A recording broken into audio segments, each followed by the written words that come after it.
Hey guys, this is Mamun. Welcome to our YouTube channel and Facebook page. বন্ধুরা, ঈদ উপলক্ষে সবাইকে শুভেচ্ছা জানানোর জন্য ঈদ মুবারক স্ট্যাটাস ব্যানার এবং স্টোরি ব্যানারগুলো আপনারা কিভাবে তৈরি করবেন। আপনি যদি ফটো এডিটিং সম্পর্কে কিছুই জানেন না এবং আপনার হাতে যদি একটি স্মার্টফোন অথবা কম্পিউটার যে কোনো একটি ডিভাইস থাকে, তাহলে আপনি মাত্র 2 মিনিটে এই ধরনের ফেসবুক স্ট্যাটাস ব্যানার এবং ফেসবুক স্টোরি ব্যানারগুলো তৈরি করে নিতে পারবেন। কিভাবে তৈরি করবেন সেটা আজকের এই ভিডিওর মাধ্যমে দেখতে পারবেন। বন্ধুরা, ভিডিওটি শুরু করার আগে যে কথা না বলে নয়, আপনি যদি আমার চ্যানেলে নতুন দর্শক হয়ে থাকেন তাহলে অবশ্যই আমাদের চ্যানেলটা সাবস্ক্রাইব করে পাশে থাকা বেল আইকনে ক্লিক করে রাখবেন, যার মাধ্যমে নতুন নতুন টেকনোলজি সম্পর্কে জানতে পারবেন এবং আমাদের ফেসবুক পেজটা ফলো করে সাথে থাকবেন। ওকে, আমরা মোবাইল স্ক্রিনে চলে আসলাম। এই কাজটি আপনারা পিসির মাধ্যমেও করতে পারেন। বেশি সংখ্যক মোবাইল ইউজার, তাই আমি মোবাইল দিয়ে দেখাচ্ছি। প্রথমেই আপনাদেরকে একটি কাজ করতে হবে। আপনাদেরকে একটি ওয়েবসাইটে যেতে হবে, postermywallet.com। এই ওয়েবসাইটটিতে চলে আসবেন। আসার পর আপনারা লিখবেন ঈদ মুবারক লিখে সার্চ দিলেই এরকম অনেকগুলো টেমপ্লেট পেয়ে যাবেন, অথবা আমি ডিসক্রিপশনে লিঙ্ক দিয়ে দিব, ওই লিঙ্কে ক্লিক করে আপনারা এই ওয়েবসাইটে চলে আসবেন। এখানে অসংখ্য সাইজের টেমপ্লেট পেয়ে যাবেন। আপনাদের যে টেমপ্লেটটি প্রয়োজন আপনারা সেই টেমপ্লেটটি সিলেক্ট করতে পারেন। এখান থেকে তো রামাদান মুবারক, এটা হলো story template size, story size. আপনাদের ইচ্ছা মতো কাস্টমাইজ করে নিতে পারবেন। কিভাবে কাস্টমাইজ করবেন আপনাদের ফটো লাগিয়ে, সেটা আমি আপনাদেরকে দেখাচ্ছি। এখান থেকে হচ্ছে রামাদান মুবারক, এটাও স্টোরি সাইজ। এখান থেকে আপনারা কিভাবে কাস্টমাইজ করবেন সব কিছু দেখাচ্ছি। এখান থেকে আমরা একটি ফটো লাগানো টেমপ্লেট সিলেক্ট করব। এখান থেকে হচ্ছে ঈদ মুবারক, একটি টেমপ্লেটে ফটো লাগানো আছে। আমি একটি টেমপ্লেট কাস্টমাইজ করে আপনাদেরকে দেখাচ্ছি। একটি টেমপ্লেট কাস্টমাইজ করা দেখে নিলে আপনারা এখানে যতগুলো টেমপ্লেট আছে সবগুলো টেমপ্লেট কাস্টমাইজ করতে পারবেন। এইভাবে চলে আসবে। তারপর এখানে কাস্টমাইজ টেমপ্লেটের উপর ক্লিক করবেন। কাস্টমাইজ টেমপ্লেটের উপর ক্লিক করার পর একটু সময় লোড নেবে। আপনাদের ইন্টারনেট স্পিড যত ফাস্ট হবে তত তাড়াতাড়ি কাজ করবে। ওকে, আমাদের টেমপ্লেটটি লোড হচ্ছে, অলরেডি লোড হয়ে গেছে। এখান থেকে হচ্ছে লোগো, এই লোগোর উপরে যদি আমরা ক্লিক করি, এখান থেকে হচ্ছে লোগো সিলেক্ট হয়ে গেছে। এই লেখাটি চাইলে আমরা ডিলিট করে দিতে পারবো। ডিলিট করার জন্য আপনাদেরকে যে কাজটি করতে হবে, মোবাইল দিয়ে যদি আপনারা এই কাজটি করেন তাহলে এখানে দেখতে হচ্ছে এরো আইকন, এইরকম এরো আইকন দেখতে পাবেন। এই এরো আইকনের উপর ক্লিক করবেন। এডিট এবং পজিশনের উপর ক্লিক করলে এখান থেকে আপনারা পজিশনগুলো সিলেক্ট করতে পারবেন।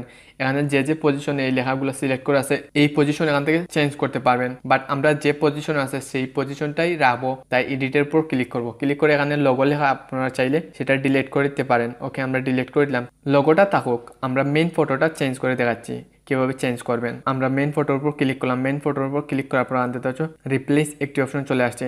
এই রিপ্লেস অপশনের উপর ক্লিক করবেন। রিপ্লেস অপশনের উপর ক্লিক করার পর একটু সময় লোড নিবে। লোড নেওয়ার পর এখানে 4টি অপশন 5টি অপশন চলে আসছে। এখান থেকে আপনারা যদি গুগল টাইপ থেকে ফটো নিতে চান তাহলে গুগল টাইপ সিলেক্ট করবেন, অথবা আপনাদের ফোন থেকে যদি ফটো নিতে চান তাহলে এখানে মাই ফটো ক্লিক করবেন। ক্লিক করার পর এখানে আপলোড ফটোর উপর ক্লিক করবেন। আপলোড ফটোর উপর ক্লিক করার পর এখানে আপনাদের মোবাইলের ফটো গ্যালারি ওপেন হয়ে যাবে। আপনাদের গ্যালারি থেকে যে ফটো আপনি সিলেক্ট করতে চান ওই ফটোটি সিলেক্ট করে নেবেন। সো এই লোগোটাই আমি সিলেক্ট করব। অ্যাড অপশন দেখতে পাচ্ছ, এই অ্যাড অপশনের উপর ক্লিক করবেন।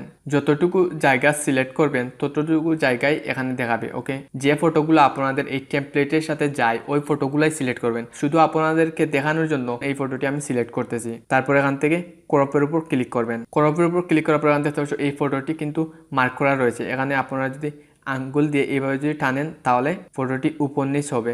এখান থেকে হচ্ছে এই লেখা সিলেক্ট হয়ে গেছে। তারপর আমরা এই এরো আইকনে ক্লিক করব। ক্লিক করার পর এখান থেকে হচ্ছে এডিট টেক্সট, এই বক্সে ক্লিক করবেন। ক্লিক করার পর এখানে যা লেখা থাকবে এই সবগুলা কেটে দিবেন। কেটে দিয়ে এখানে আপনাদের ফেসবুক পেজের নেম, অথবা যদি ইউটিউব চ্যানেল থাকে তাহলে ইউটিউব চ্যানেলের নেম দিতে পারো, অথবা আপনাদের ফেসবুক অ্যাকাউন্টের নেম দিতে পারো। আমি আমার ইউটিউব চ্যানেলের নামটা দিচ্ছি। ওকে, আমি এখানে দিলাম YouTube/রিভিউ মাস্টার। যেহেতু রিভিউ মাস্টার চ্যানেলের লোগো এখানে ইউজ করেছি, সো এখানে রিভিউ মাস্টার লিখলাম। তারপর আমরা এখানে এরো আইকনে ক্লিক করব। ক্লিক করলে এটা ব্যাক হয়ে যাবে এবং এখানে দেখতে পাচ্ছ YouTube/রিভিউ মাস্টার চলে আসছে। আপনাদের টেমপ্লেটটি কাস্টমাইজ করা শেষ হয়ে গেলে এখানে আমরা 3 ডট আইকনে ক্লিক করব। ক্লিক করার পর এখানে দেখতে পাচ্ছ পাবলিশ ডাউনলোড, আমরা ডাউনলোড করব।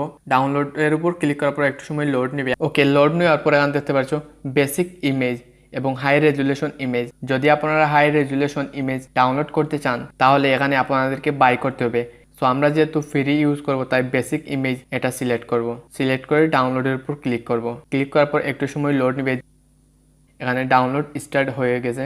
ওকে, অলরেডি ডাউনলোড হয়ে গেছে। এখান থেকে আপনাদের ফেসবুকেও শেয়ার করতে পারো। সো বন্ধুরা, আজকের এই ভিডিওর মাধ্যমে আপনারা দেখতে পারলেন কোনো ধরনের ফটো এডিটিং সফটওয়্যার ছাড়া কিভাবে আপনারা ঈদ মুবারক স্ট্যাটাস ব্যানার এবং ঈদ মুবারক স্টোরি ব্যানারগুলো তৈরি করবেন। বন্ধুরা, এই ভিডিওটি ভালো লাগলে অবশ্যই লাইক কমেন্ট শেয়ার করবেন আর আমাদের চ্যানেলটা সাবস্ক্রাইব করবেন। সাবস্ক্রাইব করার পর পাশে থাকা বেল আইকনে ক্লিক করে রাখবেন, যার মাধ্যমে নতুন নতুন টেকনোলজি সম্পর্কে জানতে পারবেন।